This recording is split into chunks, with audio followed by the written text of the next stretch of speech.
이게 정보의 격차라는 거죠. 오늘의 내용, 오늘의 주제입니다. 그런데 이런 면에서 제가 너무 안타까운 거예요. 제 진심을 좀 느껴주셨으면 좋겠어요. 최소한 이 영상을 보시는 분들은 첫 스타트부터 깔끔하게 성적이 나오면 좋지 않을까요? 함께하면 힘이 됩니다. 안녕하세요. 상위권쌤입니다. 요즘 신학기여서 제가 굉장히 바쁩니다. 그래서 오랜만에 카메라를 켰고요. 오늘은 우리 구독자님들을 위해서 어머님, 신학기인데요. 그건 아니세요. 라는 주제로 말씀드리려고 해요. 3월 초반 신학기라서 그런지 하루에도 전화 상담을 몇 통이나 받는지 모릅니다. 물론 대면 상담도 드리죠. 그런 과정에서 학군지임에도 불구하고 학군지의 상위권 고등학교를 진학시키신 부모님들과 제가 대면하면서 이건 미리 말씀드려야 되겠다. 초등학교 4학년부터 중3까지 해당하는 어머님들에게 꼭 드려야 할 말씀이 번개처럼 번쩍하고 지나가더라고요. 지금 3월 초반인데요. 신학기만 되면 늘 반복되는 일이고요. 오늘 드릴 말씀을 생각하다 보면 진짜 안타까워집니다. 생각보다 많은 분들이 이걸 모르고 단순한 학원 마케팅이나 경쟁 심리나 혹은 부모님들의 작은 욕심 때문에 아이들을 그렇게 만들어 간다는 게 이제 신학기가 되는 순간 진짜 정말 많이 느껴지게 돼요. 학기가 시작되는 시기이기 때문에 상담 전화를 받다 보면 아이들의 성적 향상이나 대학 입시와 관련해서 어떻게 공부를 시켜야 하고 시켜왔어야 하는지를 저는 알고 있는 입장에서 그런 사연들이 너무 많습니다.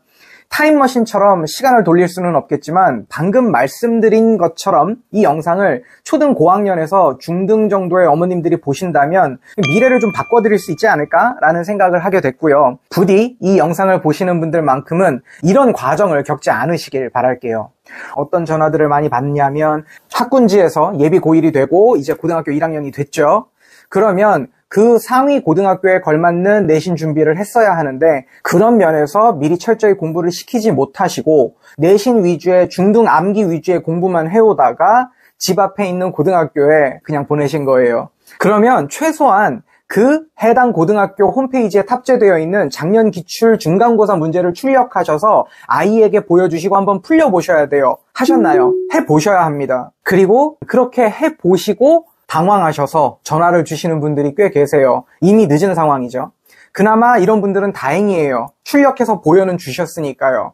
그걸 지금 깨달으면 그나마 빨리 중간고사 준비를 하게 될 거예요. 그런데요, 대부분의 분들은 중간고사나 기말고사를 완벽하게 망친 후에 저를 찾아오시게 돼요. 그럼 제가 드릴 수 있는 말씀들이 너무 제한적이에요.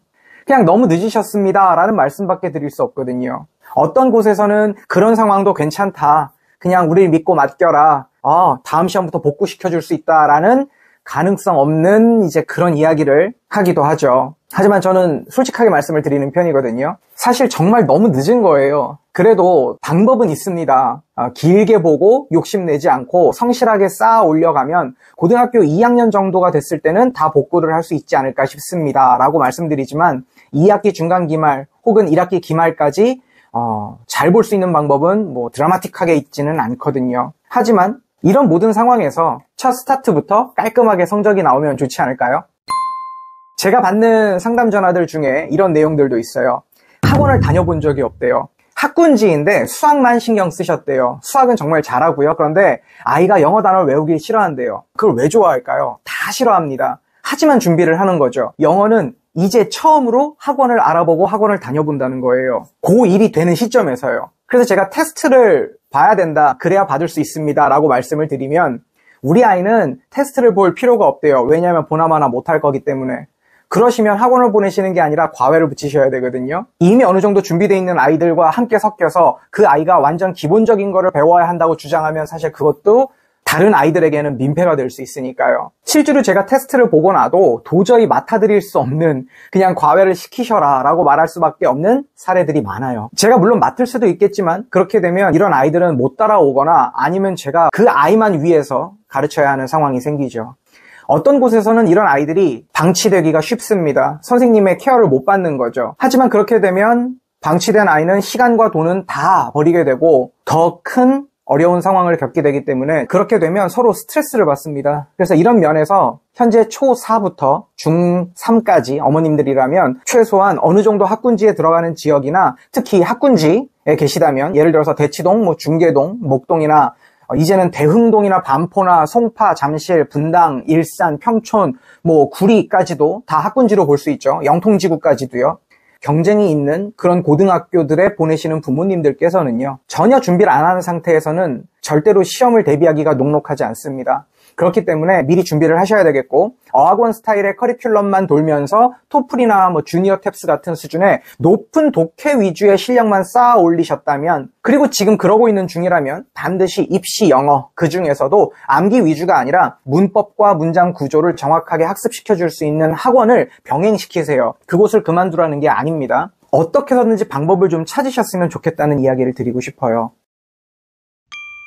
오늘 몇 시간 전에 흥미로운 전화를 받았어요. 중계동에 계시는 어머님이신데요. 어학원 위주의 공부를 시키시다가 이건 좀 아닌 것 같다라는 생각이 드셔서 초등학교 6학년 어머님이신데요. 이제는 입시 영어를 좀 시켜야 되겠다 싶어서 교육 유튜브를 찾아보시다가 제 영상을 우연히 발견하셨대요. 제 영상 중에 지금 현재 시점에 40만 넘어가 있는 그 영상 아마 아실 거예요. 그걸 보시다가 다른 영상들도 다 보셨대요. 그리고 네이버에 막 검색을 하시고 이렇게 저렇게 검색을 하셔서 어떻게 저희 학원명을 알아내신 다음에 전화를 주셨더라고요. 제 교육관에 굉장히 공감을 하시는 분이셨어요. 물론 아이들마다 성향이 다르고 능력이 다르고 영어를 공부하는 길은 수도 없이 많이 있는 거 알고 있습니다. 저만 옳다는 건 아니에요. 그런데 고등 내신을 잘 받아서 수시도 노리고 대학 입시까지 잘 마무리해서 원하시는 최상위권 대학을 보내실 생각이 있으시다면 준비하셔야 될 게 있거든요. 왜냐하면 우리나라 교육과정은 천천히 올라가는 게 아니라 어느 순간 팍 튀는 부분들이 있어요.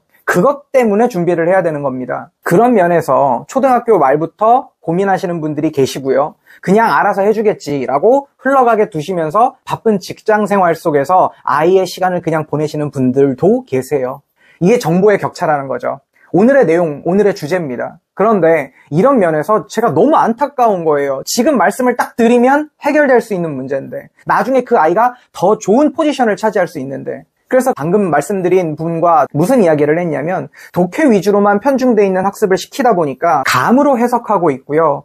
기본적인 단어나 어법이나 문장들에 대해서 제대로 못한다는 거예요. 그 학원에서 최상위 반인데 어떤 문장을 딱 집어서 해석해봐라 어머니가 시키셨더니 정확한 해석을 못하다라는 거예요. 뭉뚱그려서 감으로 해석하다가 문제의 답은 어찌 맞추더라는 겁니다. 이걸 계속 반복하고 있는 거죠. 지금 하고 있는 공부에서 더 추가적으로 공부해야 될 게 있다는 걸 말씀드리는 거예요. 저는 지금 어느 학원이 좋고 어느 학원이 올바르고 이런 얘기를 하는 게 아닙니다. 제 진심을 좀 느껴주셨으면 좋겠어요.